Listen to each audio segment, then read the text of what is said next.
Assalamu alaikum class, how are you all? I hope you are all fine. Stay home and stay safe. इस पे अमल करते रहिएगा आप लोग. Today, as you know, my name is Sidra Jameel.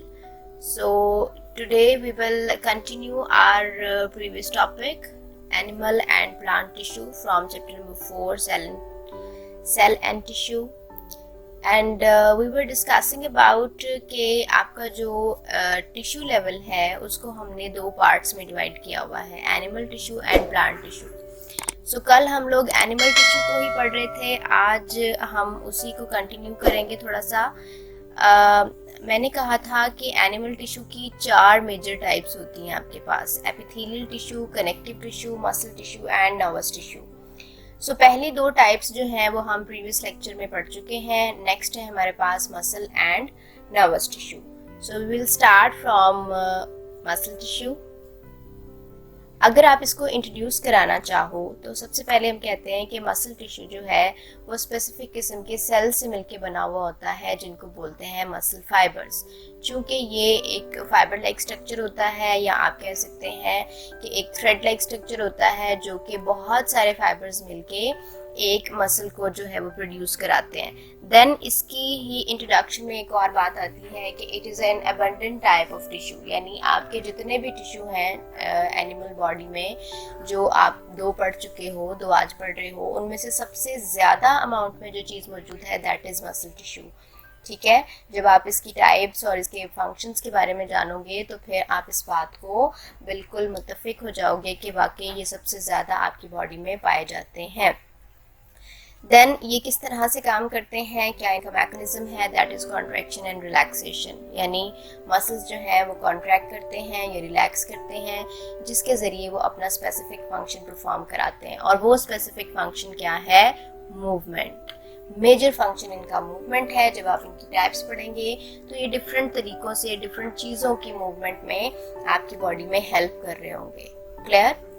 अब next हम लोग जान लेते हैं मसल टिश्यू की टाइप्स के बारे में. ठीक है, ये समटाइम आपसे शॉर्ट क्वेश्चन में पूछ लिया जाता है, समटाइम जो है अगर जब 4 और 3 नंबर के लॉन्ग क्वेश्चन हुआ करते थे तो उसमें ये लॉन्ग क्वेश्चन में भी पूछा जाता था. So muscle tissue consist of 3 major types, skeletal, smooth and cardiac muscles. अब 1 बाय 1 हम इनको डिस्कस करेंगे बिल्कुल उसी तरह से कि पहले आप जो है इसकी सेल टाइप को डिस्कस करोगे, देन आप इसकी लोकेशन और फिर फंक्शन की तरफ जाओगे. सो डायग्राम को देख के आप लोग क्या कंसिडर कर सकते हो कि ये जो आपका मसल टिश्यू है ये उसका एक सेल है. ठीक है, ये दूसरा और ये तीसरा. अब इस एक सेल में आपको ये स्ट्रिप्स नज़र आ रही हैं, बैंड्स नज़र आ रहे हैं. ये स्ट्रिप्स कहलाती हैं स्टायरेशन. और ये स्टायरेशन जो है ये इसको एक आप कह सकते हैं अपीयरेंस देती हैं, रफ अपीयरेंस देती हैं. ठीक है, और उसके बाद हम ये बात करते हैं कि एक सेल के अंदर जो है वो 2 न्यूक्लियस हैं या 2 से ज़्यादा भी हो सकते हैं. सो सेल टाइप को अगर हम कंटिन्यू करें तो हम कहते हैं सेल आर स्ट्राइटेड या स्ट्रिप्ड, और इसमें न्यूक्लियस जो हैं वो बहुत ज़्यादा होते हैं.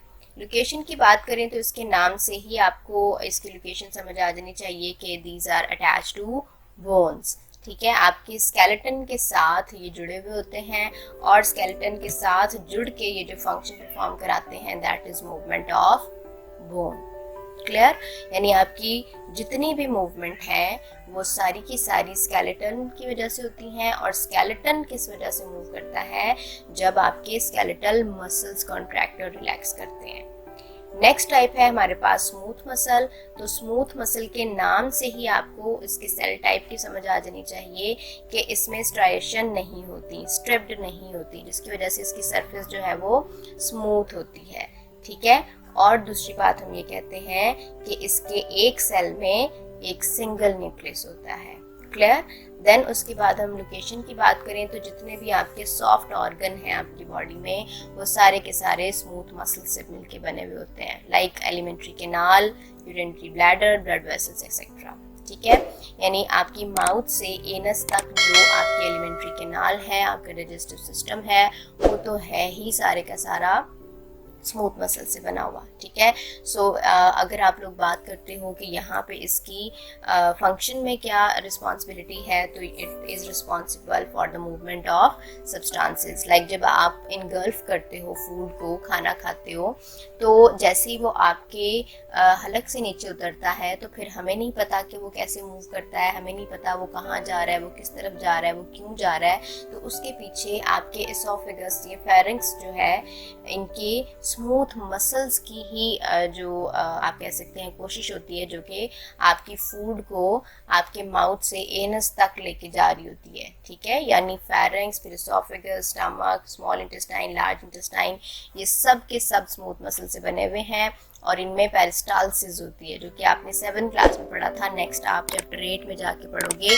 अभी मैं आप उस डिटेल में नहीं जा रही, आपको सिर्फ ये बताऊंगी कि आपकी फूड आपके माउथ के बाद जो मूव करती है वो सिर्फ और सिर्फ स्मूथ मसल्स की वजह से ही करती है, ठीक है। देन है हमारे पास कार्डियक मसल्स। तो कार्डियम का मतलब होता है बायोलॉजिकल लैंग्वेज में हार्ट के लिए कार्डियम का वर्ड यूज किया जाता है। So cardium means related to heart. तो ये वो मसल्स होंगे जो हार्ट में पाए जाते हैं। सो उसके बाद हम कहते हैं, अगर इसकी सेल टाइप की तरफ आए तो ये देखें, इसमें भी स्ट्राइएशन मौजूद है, स्ट्रिप्ड मौजूद है, और इसके अंदर एक सेल में एक ही न्यूक्लियस है। सो सेल टाइप हम कहेंगे ये स्ट्राइटेड होते हैं, सिंगल न्यूक्लियस होता है हर सेल के अंदर, और लोकेशन हमने इसके नाम से ही वाज़ह कर ली कि ये वॉल ऑफ हार्ट में पाया जाता है। देन उसके बाद हार्ट में अगर मौजूद है तो इसका फंक्शन यही होगा कि जब हार्ट के मसल्स मूव करते हैं तो वो हार्ट बीट प्रोड्यूस करते हैं, ठीक है। ये इनके काम हो गए। ये डिफरेंस पूछ लिया जाता है, या इसी तरह कह देते हैं कि मसल टिश्यू की जो है वो आप टाइप्स बताएं। तो ये तीनों टाइप्स आपको सेल टाइप, लोकेशन और फंक्शन के साथ पता होनी चाहिए। नेक्स्ट एक और सवाल इसमें से पूछा जाता है कि मसल टिश्यू को हम किस तरह से वॉलंटरी और इनवॉलंटरी के जरिए कैटेगराइज कर सकते हैं। सो फर्स्ट ऑफ ऑल हमें पता होना चाहिए what is voluntary and involuntary. Voluntary का मतलब होता है which is under our control, which is done according to our will, ठीक है। हमारी मर्जी के मुताबिक जो काम किया जाता है उसको हम वॉलंटरी एक्शन कहते हैं। और उस वॉलंटरी एक्शन में या वॉलंटरी मसल्स में कौन से मसल्स शामिल हैं? स्केलेटल मसल, ठीक है। यानी जो भी आप मूवमेंट करते हैं, जो भी हरकत करते हैं, वो आपके अपने कंट्रोल में होती है। आप कभी ये नहीं कह सकते कि मुझे तो पता ही नहीं चला ये कैसे हो गया। फॉर एग्जाम्पल, आप बैठे हुए हैं और आप बैठे बैठे किसी को थप्पड़ मार देते हैं, तो आप बिल्कुल ऐसा नहीं कह सकते कि मुझे तो पता ही नहीं चला मेरा हाथ कैसे चला गया, ठीक है। इट्स अंडर योर कंट्रोल, आपकी विल के अकॉर्डिंग होता है ये, ठीक। दूसरा है हमारे पास इनवॉलंटरी एक्शन। इनवॉलंटरी का मतलब होता है जो हमारे कंट्रोल में, हमारी कॉन्शियस में नहीं होते, ठीक है। सो उसमें स्मूथ और कार्डियक मसल आते हैं। जैसे मैंने अभी आपको बताया कि जैसे ही आप फूड को इनगल्फ कर लेते हो तो उसके बाद वो कहाँ जाती है, क्यों जाती है, आपको नहीं पता, ना ही आप उसे रोक सकते हो, ठीक है। वो चलता जाएगा, वो अपना काम खुद करेगा, आप उसको कंट्रोल नहीं कर सकते।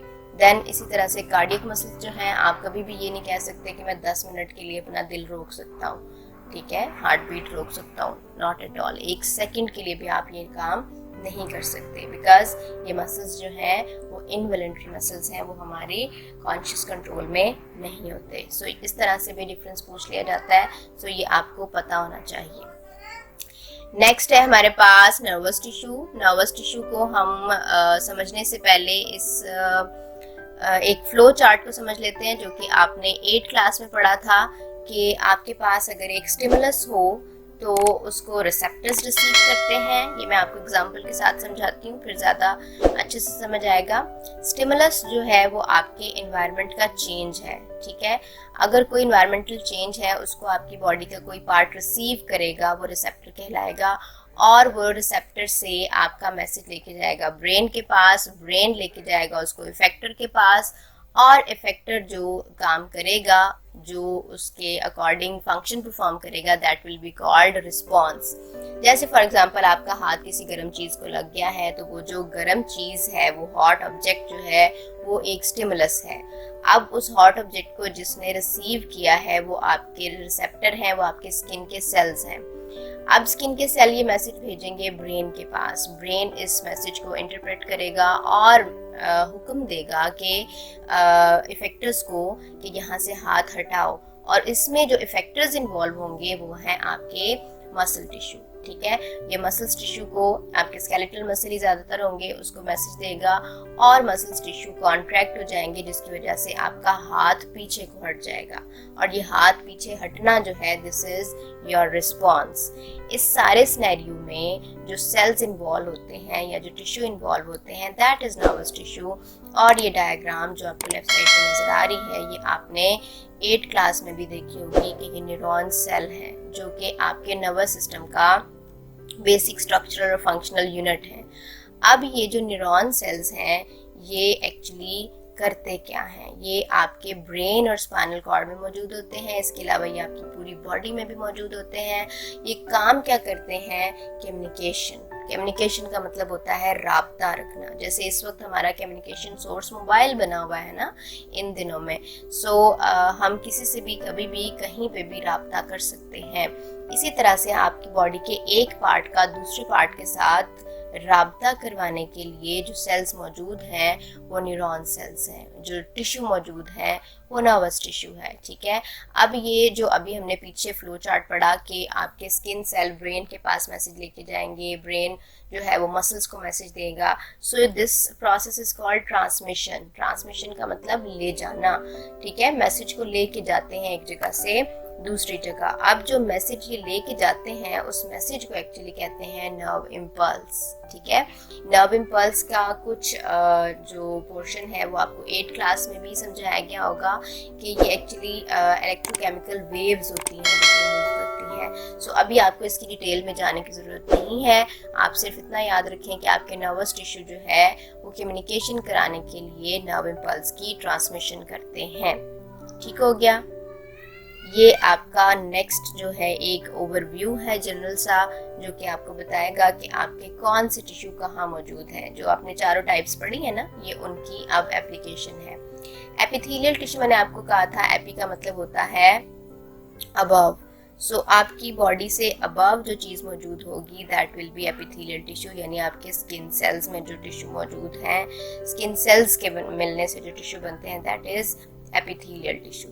ठीक है, उसके बाद आपके पास आ जाते हैं मसल टिश्यू, जो आपका फ्लैश पोर्शन है, जो गोश्त वाला हिस्सा है, ये एक्चुअली मसल्स टिश्यू होते हैं। देन उसके बाद है जी आपके पास ये नर्वस टिश्यू, यानी स्किन सेल्स में पूरी बॉडी में मौजूद होते हैं, लेकिन यहाँ पे आपको उन्होंने हाथ में इसलिए दिखाए हैं क्योंकि मैंने आपको पीछे एग्जांपल दी थी कि यहाँ से मैसेज जो है वो आपके ब्रेन के पास जाएगा।